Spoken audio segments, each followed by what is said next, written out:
سورة الفاتحه دې کې زموږ ستاسو درس روانو. مخکې جمعه کې مو دا خبره کړې وه چې د دې صورت ډېر زیات فضایل دي او ډېر زیات نومونه دي. په هغه نومونو کې یو نوم ام الکتاب د قرآن کریم اصل. نو دا دومره مرتبه او مقام د صورت ته څنګه حاصل دی؟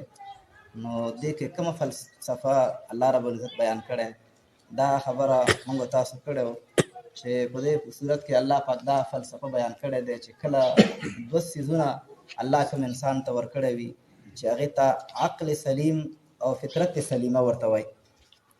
یو عقل سلیم چا سره موجود وي، یو فطرت سلیمه. نو دې انسان ته دا انسان چې دی دوه شیان په خپله درک کولی شي، یو الله رب العزت معرفت او بل دا دی چې د آخرت ورځ.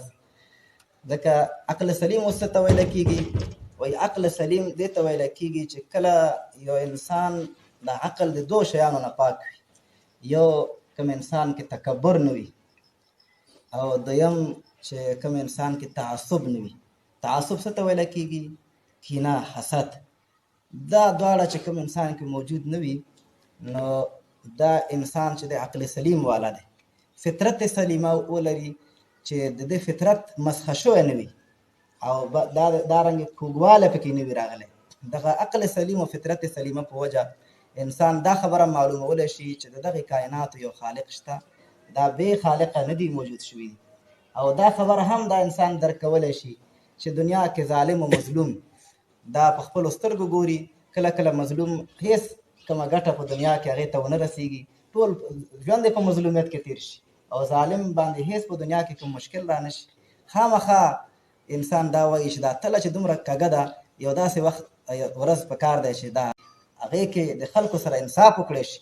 څوک مظلوم وي، د ظالم نه د هغې انتقام واخیستلی شي. دا دوه خبرې انسان د خپل عقل سلیم او د فطرت سلیمه په وجه درک کولی شي په دنیا کې. د دې وجې نه دغسې انسانان د جاهلیت په زمانه کې تیر شوي دي.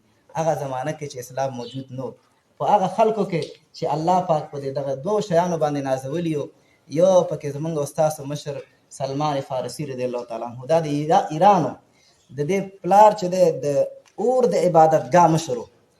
یعنې کوم ځای کې چې د اور بندګي کېږي، نو هلته خلک داسې مقرر وي چې هغوی دا اور مړ کېدو ته نه پرېږدي، لرګي ورکې اچوي. نو د دغې ځای مشر د سلمان فارسي رضی الله تعالی عنه پلار و. نو سلمان فارسي رضی الله تعالی عنه د ماشومتوب نه د دې سره مینه وه چې زه صحیح دین پیدا کړم. دا څنګه دین دی چې اور په خپل لاسو بلوو؟ هغه زمونږ ته دومره محتاجه دی چې ورسره ولاړ نه یو، هغه مړ کېږي. نو د دې بندګي دې وکړو. نو سلمان فارسي بیا غټه واقعه ده چې هغه د نصاراو سره خبره کوي. ایران نه بیا ځي د شام ته، شام کې د یو راهب سره وخت تېر کړی دی، بل سره تېر کړی دی. الله پاک ډېر زیات عمر هغه ته ورکړی، 2.5 کاله عمر یې. آخر د نبي علیه السلام خپلو قدمونو ته الله پاک ورسو او صحیح دین الله ورته ورک. دا سلمان فارسي په هغه خلکو کې و چې الله ورته سلیم عقل او سلیم فطرت ورکړی. نو ځکه د داسې یو ځای کې ژوند کوو چې هلته ټول خلک آتش پرستانو، خو د ده ذهن دا نه منلو چې زه د اور بندګي وکړم. یو په هغې کې ورقه بن نوفل و چې دا د خدیجه رضی الله تعالی عنها چې زموږ ستاسو مور ده، د نبي علیه السلام بیبي، د ده تره زوی کېده. دا په مکه کې پیدا شوی و. داسې ماحول کې پیدا شوی و چې 380 بوتان هلته په مکه کې خانه کعبه ګیر چې خلکو درولي وو، د هغې بندګي کوله. خو ورقه بن نوفل چې دی د بوت بندګي ده نه کوله، او د عقل سلیم او فطرت سلیمه په وجه باندې دا پوه شوی و چې بوت به څه چې ما سره مرسته وکړي، ما له څه راکړي. نو د دې وجه نه ورقه بن نوفل د تلاش وکړه، تفتیش یې وکړه. خلکو ورته ویل چې شام ته لاړ شه. نو شام د نصاراو مرکز و، دی هلته لاړه. نو د تورات زده کړو او دارنګې عبراني ژبه یې زده کړه. نو دی بوډا شوی و، خو ده به دا تورات عبراني ژبې نه عربۍ ته نقل کولو، ترجمه کولو به، ځکه دی تللی و، دا وخت یې دې ته ورکړی و چې زه باید دا عبراني ژبه یاد کړم چې زه تورات بېرته په عربۍ ژبه کې لیکی شم. نو دومره خواري ده وکړه د ورقه بن نوفل. نو د دې واقعه بیا د هغه کې سلسله کې د نبي علیه السلام په سیرت کې دا راځي چې نبي علیه السلام باندې کله وحی نازله شوه، خدیجه رضی الله تعالی عنها نبي علیه السلام لاس نیولی دې ته بوتللی و چې دا وراره دې څه وایي؟ دی وایي چې ما ته یو څوک راغلی و. نو ده ورته وویلی چې دا هغه ناموس دی هغه ملائک دی چې کوم موسی علیه السلام ته راغلی و دته هم هغه راغلی و، دا اخرنی نبي دی. نو ورقه بن نوفل هم هغه سړی و چې د جاهلیت په معاشره کې الله پاک دته دا خبره ذهن کې اچولی و چې بت بندګي په کار نه دی، د الله نه سوا د بل چا بندګي په کار نه دی. ورسره خوا کې یو بل کس په مکه کې چې دا بیا د جاهلیت په دور کې وفات شوی هم دی، چې هغه زید بن عمرو بن نفیل دا نومیده. سعید بن زید، سعید چې د زوی صحابي و، د عمر رضی الله تعالی عنہ زوم کېده. د پلار زید بن عمرو بن نفیل هغه سړی و چې د فطرت او عقل ډیر سالم و. نو د فطرت سلیمه او عقل سلیمه سره د حتی رسیدلی و چې د الله نه سوا د بل چا بندګي په کار نه دی. د دې وجې نه وایي زید بن عمرو بن نفیل به کله کله د خانه کعبې ته راغی، د خانه کعبې دا غلافه دا پرده به یې داسې ونیوله او په ژړا باندې به د الله نه سوال کولو چې الله ما خو ته پېژندلی او په دې پوه یم چې د انسانانو خالق و مالک ته، خو تا ته د بندګۍ طریقه ما ته یاد نه دی. الله ما ته د خپلې بندګۍ طریقه راوښیه چې زه څنګه ستا بندګي وکړم.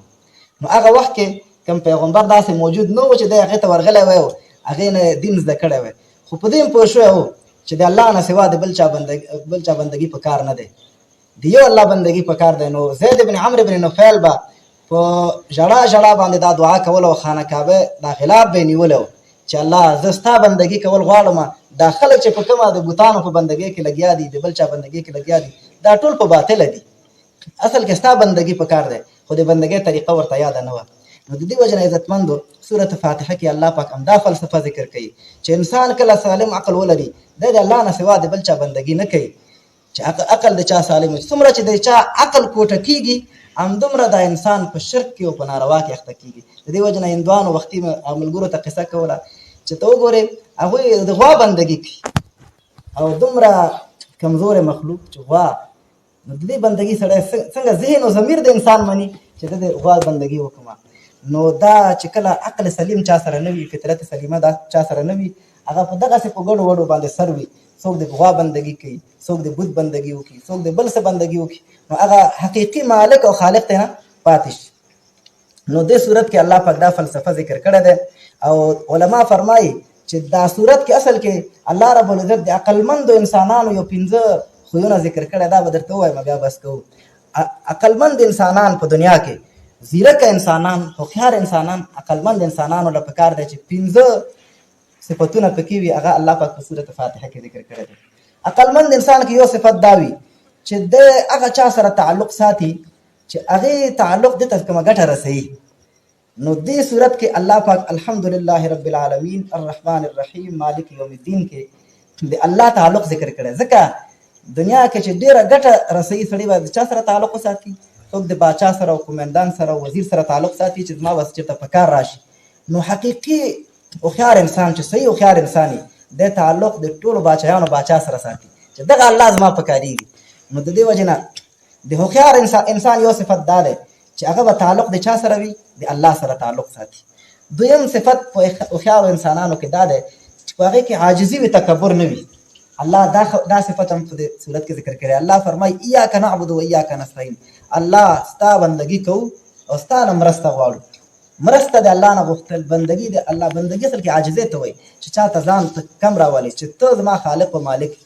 نو دې کې دویم صفت د هوښیارو انسانانو دا ذکر شو چې هوښیار انسان کې څه وي؟ عاجزي وي، تکبر پکې نه وي.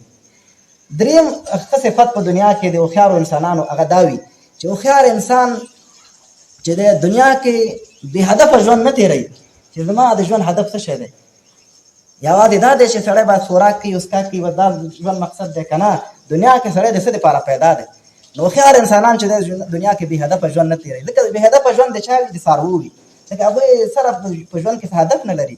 هغوی وایي چې بس مالک شته، واښه راوړي، اوبه راوړي، بس همدا خورا، همدا ژوند دی. نو هوښیار انسان دنیا کې د یو هدف دپاره ژوند تېروي. بیا خاص کر مؤمن، هغه هدف څه شی د الله رضا. اهدنا الصراط المستقیم، الله ته ما ته سم هدف زما وښیه چې زه په دنیا کې څه دپاره ژوند کوم. هغه صراط مستقیم دپاره چې سمه لاره ده او الله ته ورغلی. نو دې آیات کریمه کې الله پاک دا ذکر کوي. نو دا 3 صفته شو د هوښیارو انسانانو. څلورم صفت، هوښیار انسانان دنیا کې هغه خلک چې هغوی نیکانو خلکو سره دوستي کوي. سمو خلکو سره.